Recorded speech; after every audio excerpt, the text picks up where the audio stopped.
হ্যাঁ কৌশিক, শোনো না, তোমার সাথে যে আমার কথা হয়েছিল সেদিন কেমন করে এটাকে ডিজাইন করতে হয়, এরপর আমরা অনেক R&D করেছি, ঠিক আছে? তুমি এখন ভালো করে বোঝো, আমি তোমাকে একটা ভিডিও বানিয়ে বলেছি। এটা হলো প্রথম ফেসটা, ঠিক আছে? তোমাকে যে একটা বড় দেখে সুইচের স্যাম্পল দিয়েছি, রাইট, ওটা দেখো এমনি মাঝখানে বসবে এদিকে, ঠিক আছে? এখানে একটা প্লাগ বসবে, এধারে একটা প্লাগ, এধারে একটা প্লাগ, এখানে দুটো প্লাগ। এই হলো ফ্রন্ট প্যানেল ডিজাইন। এটা বেসিক্যালি তোমার MS এর একটা শিটে হবে, ঠিক আছে? MS এর শিট ধরে নাও খুব বেশি হলো 2 mm এর শিট, 2 mm এর শিট তার মধ্যে হবে MS এর। এবারে নেক্সট পার্টটাতে আসি। এটা বোঝানোর মতো, এটা হলো প্লাস্টিকের যে ড্রামটা হবে, এটা একদিকের রাইট সাইডেরটা, ঠিক আছে? এটা হলো লেফট সাইডেরটা, ঠিক আছে? এটাও MS এ হবে, and this will also be in MS.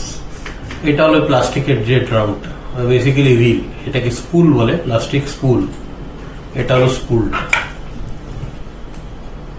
আলো ভালো মতন বোঝানোর জন্য আমি এমনি করে বানিয়েছি। দেখো এই জিনিসটা আমি তোমাকে দিয়ে দিব, এটার কস্টিং অনেক কম। এটা হলো স্পুলটা। এর মাঝখানে তুমি একটা ফুটো করবে যেখান থেকে তারটা যাবে। আর আমাদের যে মাল মশলাগুলো আছে, ওটা এর উপরে যে MS এর শিটটা বসবে, এইটা ধরো MS এর শিটটা, এই MS এর শিটটা, এটা এর উপরে বসবে MS এর শিটটা, ঠিক আছে? এখানে নাট বোল্ট দিয়ে MS এর শিটটা এটাতে টাইট হবে।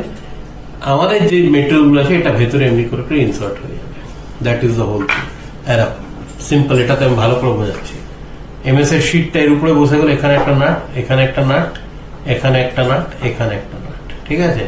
এবারে তার যে সুইচটা, সুইচের একটা পার্ট এখানে বসলো, একটা পার্ট এখানে বসলো, একটা পার্ট এখানে। এটা তোমাকে বুদ্ধি করে একটু ডিজাইনটা করে নিতে হবে। ওকে, এটা হলো পার্ট। এবারে এইটা হয়ে গেল। এবার এটা তোমার তো মেইন যে সমস্যাটা ছিল কি, এই মালটা কেমন করে ঘুরবে। তার জন্য দেখো মোটামুটি তুমি এমনি যেমন তোমার কাছে এখন বানানো লোহার এমনি একটা অ্যাঙ্গেল টাইপের বানাও, পাইপের বেসিক্যালি, ঠিক আছে? এইটা ধরো পাইপের পোর্শনটা। এইটা হলো বিয়ারিং। দেখো এটা হলো একটা বিয়ারিং। এগুলো কলকাতায় ভর্তি পাওয়া যায়, সিম্পল বিয়ারিং। ছোট বিয়ারিং নিও, আমি সাইজ তোমাকে বলে দিচ্ছি। খুব বেশি হলে 20 mm থেকে 25 mm এর বিয়ারিং। এটা বেসিক্যালি টেফলনের হাউজিং এর মধ্যে বসবে। দেখো দিস ইজ দ্য হাউজিং। এই পার্টটাতে বিয়ারিং বসবে। আর এখানে যে নাট বোল্ট আছে, এটা হলো ফ্রন্ট ফেসটা, এটা হলো ব্যাক ফেসটা, ঠিক আছে?